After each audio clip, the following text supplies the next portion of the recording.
कोरोनामुळे समाज बांधवांना संधी, एक आव्हान. शरणू शरणार्थी. नमस्कार बंधू भगिनींनो, आपला समाज म्हणजे बहुतांश व्यापार व्यवसाय शेती करणारा समाज. पूर्वापार परंपरेनुसार काही अंशी शेती व बऱ्याच अंशी व्यापार व्यवसाय करणारा हा आपला समाज. गाव पातळीवरील छोटे मोठे व्यापार व्यवसाय करणारा हा आपला समाज. फार पूर्वीच्या समाजाची स्थिती बघता समाजाचे साधारणपणे 3 वर्गात आपण विभागणी करूया. पहिला म्हणजे श्रीमंत, उच्च श्रीमंतांचा वर्ग. हा वर्ग भरपूर शेती तसेच होलसेल भांडवली व्यापार व्यवसाय यामध्ये असणारा हा सुखी आणि संपन्न वर्ग. दुसरा वर्ग म्हणजे थोड्या बहुत शेतीच्या आधाराने व छोटे मोठे व्यापार व्यवसाय करून आपली उपजीविका बऱ्यापैकी जगणारा हा वर्ग. हा वर्ग मध्यमवर्गीयामध्ये मोडतो आणि याच वर्गाची संख्या आपल्या समाजामध्ये जास्त होती. तिसरा वर्ग म्हणजे शेती नसणारा, व्यापारासाठी भांडवल किंवा पाठबळ नसणारा, व्यापाऱ्याकडे खाजगी नोकरी अथवा मिळेल तेथे मोलमजुरी शेतमजुरी करून जगणारा हा वर्ग. हा वर्ग गरीब वर्गात गणला जाणारा. या वर्गाच्या हाल अपेष्टा इतर 2 वर्गापेक्षा जास्त प्रमाणामध्ये पिढ्यानपिढ्या चालत आलेल्या, म्हणजेच दारिद्र्य हे 5वीला पुंजलेली. शिक्षणाचा विचार केला तर आपला समाज शिक्षणामध्ये फार पुढारलेला होता किंवा निव्वळच अशिक्षित होता असाही नाही. गरजेपुरते शिक्षण घेणारा हा समाज अतिशय उच्च शिक्षित होऊन बुद्धिमत्तेच्या जोरावर IAS IPS सारख्या उच्च प्रशासकीय दर्जाच्या नोकऱ्या कराव्यात या मानसिकतेमध्ये नव्हताच. काही अपवाद वगळले तर प्रशासकीय नोकरीमध्ये उच्च पदावर तथा शासकीय नोकरीत आपला समाज फार पूर्वीपासूनच नाही असेच म्हणता येईल. अलीकडच्या काळात मात्र काही मंडळींना शिक्षणाच्या महत्त्वाची जाणीव झाल्यामुळे व काही विद्यार्थिनीमध्ये आणि युवक युवतीमध्ये सुद्धा प्रेरणा निर्माण झाल्यामुळे IAS IPS सारख्या उच्च दर्जाच्या नोकऱ्याकडे तसेच शासकीय सेवेत वळत आहेत. ही एक समाधानाची बाब आहे, परंतु याचे प्रमाण मात्र अल्पच आहे. मोठ्या भांडवली उद्योगधंद्यामध्ये आपल्या समाजाचे प्रमाण हे अत्यल्पच होते व आजही अत्यल्पच आहे. बाजारपेठेतील ग्राहकांची नाडी ओळखून व्यवहार करणारा हा आपला समाज व्यापारामध्ये चांगला छाप बसवलेला होता. नफा तोट्याचा समतोल गणित साधून ठराविक पद्धतीने, तत्वाने, वैशिष्ट्यतेने, जाणीवेने व्यापार करत असे. एकंदरीतच सर्वच समाजांची परिस्थिती बदलत गेली आणि काळानुसार आपल्या समाजाची परिस्थितीही बदलली. व्यापारावर छाप असणारा आपला समाज वेगवेगळ्या कारणाने व्यापारापासून दुरावू लागला. शेती ही पूर्वीपासूनच कमी प्रमाणात असल्यामुळे केवळ शेतीवर उदरनिर्वाह करणे हेही अवघड झाले. उच्च शिक्षित नसल्यामुळे स्पर्धा परीक्षामध्ये अपेक्षित यश संपादन करू शकला नाही. शेतीत सर्वांचे उदरनिर्वाह होऊ शकत नाही. व्यापारामध्ये असलेली छाप कमी झाल्यामुळे अस्थिरता निर्माण झाली. शासकीय तसेच सार्वजनिक क्षेत्रामधील नोकऱ्यामध्ये जाऊ शकला नाही. पुरेशा प्रमाणामध्ये. अशा तिहेरी कोंडीत आपला समाज काही काळ अडकून पडला. आज आपल्या समाजाची स्थिती बघता शासकीय नोकऱ्यांचे प्रमाण कमी झाल्यामुळे त्या क्षेत्रामध्ये वरचेवर संधी कमी होत आहे नव्हे, संधी नसल्यातच जमा आहे. पुढच्या पिढीला तर शासकीय नोकरी ही एक अलभ्य लाभाची गोष्ट वाटणार आहे. गाव पातळीवरील छोट्या मोठ्या व्यापार व्यवसायातील आपली पकड कमी झाली आहे आणि व्यापाराचे क्षेत्र इतर समाजामध्ये विखुरल्यामुळे तिथेही आपली संधी पूर्वीपेक्षा कमी प्रमाणामध्ये आहे. शेती करावी म्हटले तर वरचेवर झालेल्या कुटुंबाच्या विभागणीमुळे शेतीचे क्षेत्र मर्यादित झालेले आहे. केवळ शेतीवर आपले गुजराण होणे अत्यंत हालाकीचे आणि कठीण झाले आहे. एकेकाळी बऱ्यापैकी सुखी संपन्न असणारा वर्ग वरचेवर विदारक स्थितीमध्ये जात आहे. जागतिक तसेच देशपातळीवर होणाऱ्या अनेक बदलांचा परिणाम आपल्या समाजावरही झालेला आहे, हे नाकारता येत नाही. बदलांना ओळखून ज्या लोकांनी स्वतःमध्ये बदल केले ते स्थिर आहे, परंतु ज्यांनी आपल्या परंपरा आणि आपली काही जुनीच तत्वे यांनाच चिटकून बसले त्यांचे जगणे काळानुरूप अवघड होऊन गेले. व्यापार व्यवसायामधील स्पर्धा ओळखून आवश्यक असणारे बदल न केल्यामुळे आणि व्यापार व्यवसाय या क्षेत्रामध्ये नव्याने पदार्पण करणारे इतर समाजातील मंडळी त्यांच्या कर्तृत्वाने यशस्वी ठरत गेल्यामुळे आपला समाज या क्षेत्रामध्ये मागे पडला. आपले काही अहंभाव आणि अनावश्यक हट्ट न सोडल्यामुळे समाजासमोर ही परिस्थिती निर्माण झाली आहे. दुसरी महत्त्वाची गोष्ट म्हणजे समाजातील संपूर्ण घटक इतर घटकांना मदत करण्याची भूमिका काही अंशी का होईना विसरल्यामुळे एकमेका सहाय्य करू अवघे धरू सुपंथ ही केवळ म्हणच ठरली. उलट पक्षी समाजातीलच घटक एकमेकांच्या पाय ओढण्याच्या स्पर्धेमध्ये लागला आणि दोघांचे भांडण तिसऱ्याचा लाभ या उक्तीप्रमाणे आपल्या समाजाचे नुकसान झाले. अशातच मध्यंतरी समाजातील तरुण वर्गांचा कल राजकारणाकडे आवश्यकतेपेक्षा जास्त वळला. भाईगिरी, नेतेगिरी, काही वर्ग कुजरेगिरी करण्यामध्येच धन्यता मानू लागला आणि त्यामुळे आपले मूळ अस्तित्व गमावून बसला. कठीण प्रसंगी सामाजिक जाणीव ठेवून इतर सर्वांना मदत करणारा आपला समाज आज इतरांच्या मदतीवर जगण्याची अपेक्षा करू लागला नव्हे. समाज घटक, स्वयंसेवी संस्था, शासन यांच्या मदतीची आशेने वाट पाहत काही अंशी का होईना लाचारीचे जीवन जगू लागला.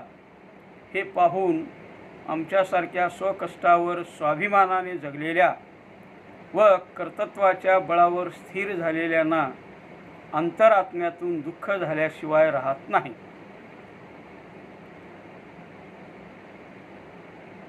काळानुसार बदलणे गरजेचे आहे, परंतु आपण खोट्या प्रतिष्ठेपायी अथवा आपल्या जुन्याट गोष्टींना घट्ट धरून बसल्यामुळे असेल, आपला समाज आवश्यक बदल स्वीकारले नसल्यामुळे आज समाजाची वाताहत नक्कीच झालेली आहे, यात शंकाच नाही.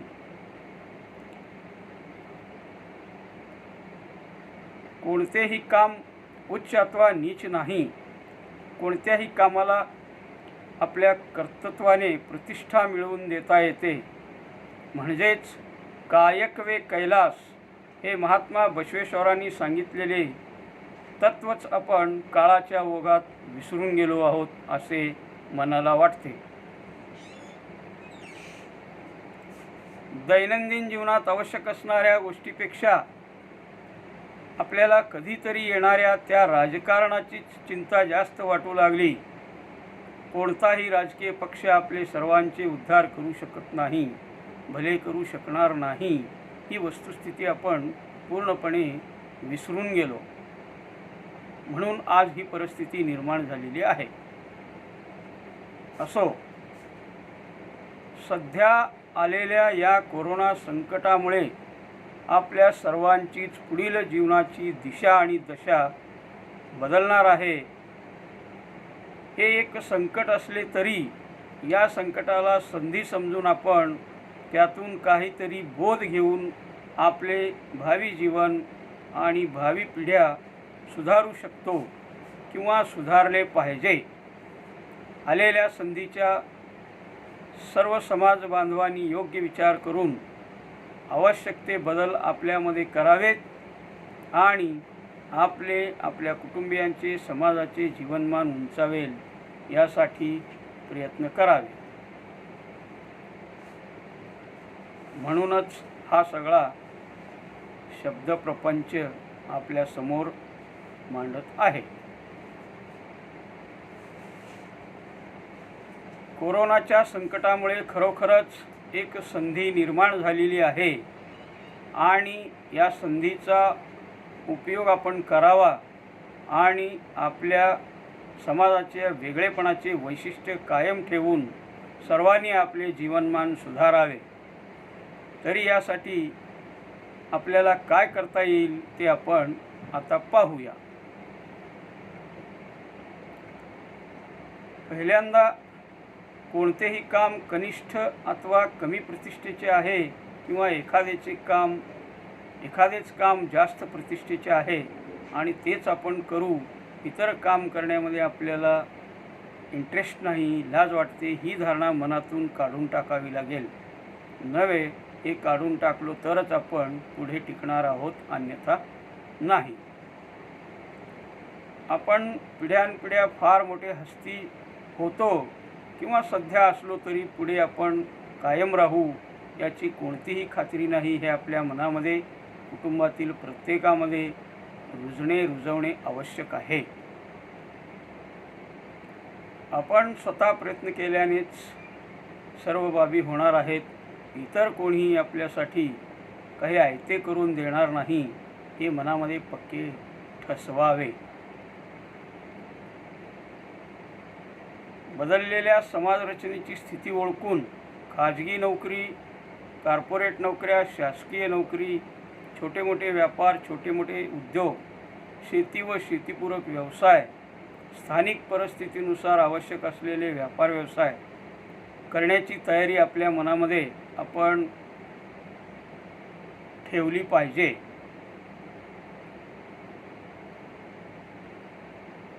आपल्याकडे असलेल्या कौशल्याचा, बुद्धिमत्तेचा, भौतिक साधनांचा उपयोग करून आपणास पुढच्या काळामध्ये नेमके काय करता येईल याचा अभ्यास करावा. कुटुंबातील सर्वच वयोगटातील घटकाशी कमी अधिक प्रमाणामध्ये चर्चा करावी. विश्वासू असणाऱ्याच मित्रमंडळीमध्ये चर्चा करावी. त्या क्षेत्रातील तज्ज्ञ व्यक्तींचा सल्ला, मार्गदर्शन घ्यावे.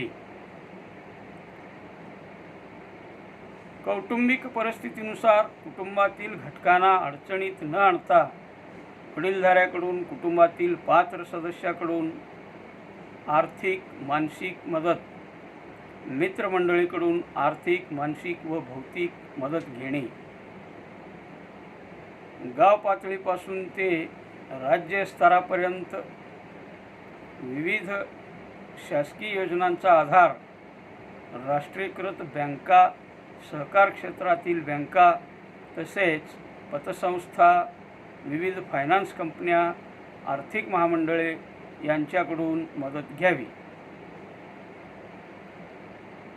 जागतिकीकरणाच्या म्हणजेच ग्लोबलायझेशनच्या या जमान्यामध्ये इतर धर्मातील, इतर समाजातील योग्य व्यक्ती व समाज संघटना यांच्यासोबतही विश्वासपात्र राहून त्यांनाही विश्वासात घेऊन आपले जीवन जगले पाहिजे, हे ध्यानात ठेवा. कोणत्याही धर्माशी शत्रुत्व, वैर ठेवू नये. कोणत्याही धर्माची शिकवण, तत्त्वज्ञान हे मुळात वाईट नसते, हे ध्यानी असू द्यावे. ज्यांच्याशी आपले पटत नाही, वैचारिक, तात्विक अथवा इतर मतभेद होतात, ते तिथल्या तिथे सोडून द्यावे, त्यापासून स्वतः होऊन दूर जावे, अन्यथा प्रसंगानुसार त्यांना दूर करावे. अतिशय निकडीच्या प्रसंगीच पर्याय म्हणून गणाचार तत्वाप्रमाणे केवळ आपल्या स्वसंरक्षणासाठी अंतिम शस्त्रास्त्र वापरावे. पिढ्यानपिढ्या किंवा आयुष्यभर वितुष्टता, वैर, मतभेद हे आपणास नुकसानकारकच आहेत. त्यातून कोणताही फायदा होत नाही हे सिद्ध आहे, याची जाणीव ठेवावी. समाजातील विविध घटकासाठी काम करणाऱ्या सामाजिक संस्था, उद्योग व्यवसायात मार्गदर्शन व मदत करणाऱ्या संस्था, व्यक्ती यांची मदत घ्यावी. वीरशैव लिंगायत समाज बांधवासाठी काम करणारी वीरशैव इंटरनॅशनल असोसिएशन सारख्या संस्थेचे मार्गदर्शन व मदत घ्यावी. अनेक उद्योजकांचे व्हॉट्सअप ग्रुप, टेलिग्राम ग्रुप यामधून सुद्धा मार्गदर्शन केले जाते. त्याही मार्गदर्शनाचा आपण उपयोग करून घ्यावा. आपले जीवन जगत असताना सर्वच क्षेत्रामध्ये, सर्वच बाबीमध्ये अडचणी ह्या ठरलेल्या आहेत. त्यांचा सामना करूनच आपणास पुढे जावे लागेल, हे आपण कायमस्वरूपी ध्यानात ठेवले पाहिजे. आपले जीवन हे स्वावलंबी बनवण्याकडे आपला कल असावा. स्वावलंबी याचा अर्थ केवळ आपण आणि आपणच असा न घेता आपले कुटुंब, आपला समाज, गाव, देश परिपूर्ण करणे म्हणजे स्वावलंबन. आपण 21 ते 50 वयोगटातील असाल तर काहीतरी करायचे आहे. तसेच आपल्या बळावरच कुटुंबातील आश्रितांना म्हणजेच दिव्यांग, बालके व वयस्कर मंडळींना चांगल्या प्रकारे जगवायचे आहे, हे ध्यानात ठेवावे. आपण जर 50 वर्षाच्या पुढील वयोगटातील असाल तर तरुणांना केवळ मार्गदर्शन करावे. आपण जीवनामध्ये काय केले किंवा मी असे केले, मी तसे केले याचा वारंवार पाढा वाचू नये. आपला काळ आता बदललेला आहे. सध्याची परिस्थिती आणि काळ वेगळा आहे, याची जाणीव आपण ठेवावी. कुटुंबातील व्यक्तींना वारंवार सल्ला देण्याचा व प्रत्येक गोष्टीमध्ये, बारीक सारीक बाबीमध्ये आपलाच हट्ट धरू नये किंवा चूक बरोबर ठरवण्याचा प्रयत्न करू नये. आपल्या कुटुंबातील तरुणांवर, मुलामुलींवर विश्वास ठेवावा. त्यांची काहीतरी करण्याची धडपड किंवा आवड असेल तर पाठबळ द्यावे. नुकसान फायद्याचे ताबडतोब गणित घालत बसू नये. तू जे करणार आहेस ते चांगले कर, मी तुझ्या पाठीशी आहे, आधार द्या. त्यातूनही जर काही कमी अधिक झाले तर सर्वच गोष्टी आपल्या मनाप्रमाणेच होत नाहीत किंवा मनाप्रमाणेच व्हावेत ही अपेक्षा बाळगू नका. आहे त्या परिस्थितीला स्वीकारून पुढे चालण्याची तयारी ठेवा. तर मग मित्रांनो, बंधू भगिनींनो, युवक युवतींनो, उच्च शिक्षण घेत असलेल्या विद्यार्थी विद्यार्थिनींनो, आपण वरील बाबींचा विचार करून सकारात्मक दृष्टिकोन बाळगून प्रयत्न करावे. यश कमी अधिक प्रमाणामध्ये आपल्याला मिळणार आहे, यात शंका नाही. कालावधी थोडा कमी जास्त होईल. चला तर मग